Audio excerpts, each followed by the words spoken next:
अस्सलामुअलैकुम स्टूडेंट्स, आज हम वैन हॉल की बुक को फॉलो करते हुए चैप्टर नंबर 15 की प्रॉब्लम नंबर 6 देखेंगे। अच्छा, प्रॉब्लम 6 में ये एक कंपनी दी गई है, ठीक है, जो कि एक नया प्रोजेक्ट शुरू कर रही है और उसके लिए उसे इनिशियल जो इन्वेस्टमेंट चाहिए वो है 6 लाख, ठीक है। तो उसके अलावा वो कहती है कि आफ्टर टैक्स जो उसने सेविंग करनी है वो है 90,000, ठीक है। The range which is incorporated public market, अच्छा पब्लिक मार्केट में वो ऑपरेट कर रही है और weighted average cost of capital जो वो बियर करेगी वो है 14.5%।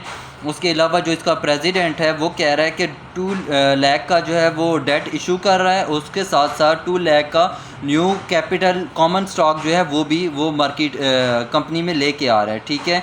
तो उसके बाद वो कहता है कि the balance of the financial financing would be provided internally by retain earning. The present value after tax flotation cost for debt issue amount to 2% of the total debt raised, and flotation cost of new common stock is to be 15% of the issue.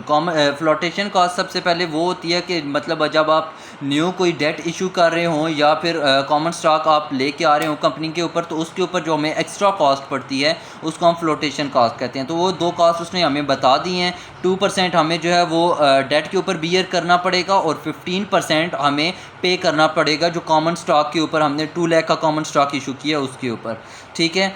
तो what is net present value of the project after allowance for flotation cost. Flotation cost जितनी हम beer कर रहे हैं उसको minus करने के बाद हमने फाइंड करना है कि नेट प्रेजेंट वैल्यू हमें इस प्रोजेक्ट की क्या मिलती है।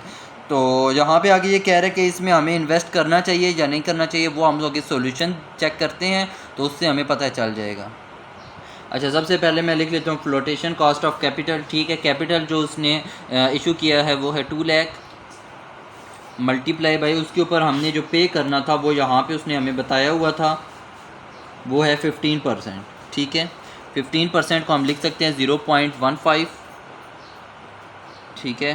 तो ये हमारे पास अमाउंट आ जाएगी 30,000, ठीक है। फ्लोटेशन कॉस्ट ऑफ कैपिटल निकल आई। अब दूसरी चीज़ जो हमने इशू की थी वो था डेट, तो यहाँ पे हम करेंगे flotation cost of debt, flotation cost of debt. अब डेट जो उसने प्रेसिडेंट ने रेज़ किया वो भी 2 लाख ही था, ठीक है। और डेट के ऊपर हमें जो एक्स्ट्रा अमाउंट पे करनी पड़ी है वो था 2%। तो 2% को डिवाइडेड बाय 100 करेंगे 2 को, तो हमारे पास आ जाएगा 0.02। तो इसको जब हम आपस में मल्टीप्लाई करेंगे तो हमारे पास आंसर आ जाएगा वो 4000 होगा, ठीक है।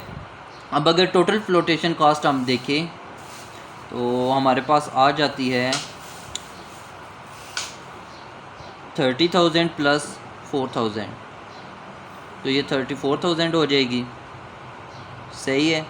तो ये तो हमारे पास आ गई फ्लोटेशन कॉस्ट। अब इसके अलावा हमने जो कॉस्ट बियर किए हैं वो हम चेक कर लेते हैं, ठीक है, नेट प्रेजेंट वैल्यू में।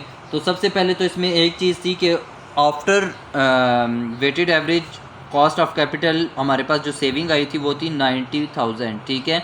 तो हमने इससे बिफ़ोर हमने अमाउंट फाइंड करनी है, ठीक है, ताकि हम उसमें से फिर कॉस्ट को माइनस करके तो नेट प्रेजेंट वैल्यू निकाल सकें, ठीक है। तो इसमें सिंपली हम कर लेंगे, ठीक है, नेट प्रेजेंट वैल्यू इसके लिए 90,000 डिवाइडेड बाय 14.5% जो कि weighted average cost of capital थी हमारे पास, ये 14.5% हमें गिवन है, ठीक है। Weighted average cost of capital, उसको इससे जब हम डिवाइड करेंगे तो हमारी रिक्वायर्ड अमाउंट आ जाएगी, ठीक है। जैसे हम डिस्काउंट निकालना होता था तो हम जो रेट दिया होता था उसको अमाउंट से मल्टीप्लाई करते थे तो हमारे पास सेविंग आ जाती थी या आफ्टर टैक्स अमाउंट आ जाती थी। तो जब हमने रिवर्स जाना हो तो वहाँ पे हम मल्टीप्लाई करते थे, यहाँ पे हम डिवाइड कर लेंगे। 14.5% को हम लिख लेते हैं 0.145, इसमें से तमाम कॉस्ट माइनस करनी है, ठीक है। ये वैल्यू आ गई, इसमें से अब कॉस्ट माइनस करेंगे। एक कॉस्ट तो हमारे पास आ गई है फ्लोटेशन कॉस्ट, ठीक है। इसके अलावा जो हमारी इनिशियल रिक्वायरमेंट थी, इनिशियल जो हमने अमाउंट इनिशियल हमने जो बैलेंस रखा था वो था 6 लाख, ठीक है। 6 लाख को माइनस करेंगे क्योंकि ये भी हमारी कॉस्ट में पड़ रही है, ठीक है, हमें इतना कैश चाहिए था, ठीक है। सेकंड में हमारे पास फ्लोटेशन कॉस्ट आ जाएगी 34,000, ठीक है। तो अब हम इसको माइनस कर लेते हैं,